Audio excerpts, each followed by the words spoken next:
Start. కాశ్మీర్లోని పహల్గామాలో ఇటీవల జరిగిన ఉగ్రదాడి తర్వాత భారత్ పాకిస్తాన్ మధ్య సంబంధాలు మరింత ఉద్రిక్తంగా మారాయి.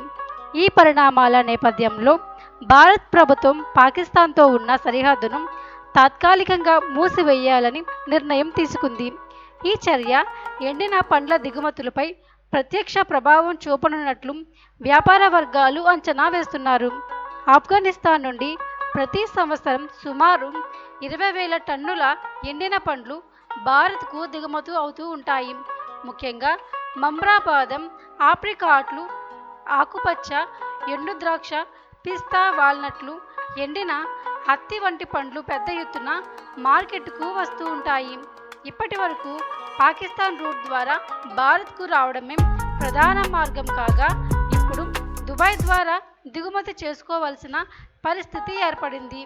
ఈ మార్పు రవాణా ఖర్చులు పెరగడానికి దారితీసే అవకాశం ఉండడంతో దేశీయంగా ఎండిన పండ్ల ధరలు భారీగా పెరగొచ్చని వ్యాపారస్తులు హెచ్చరిస్తున్నారు.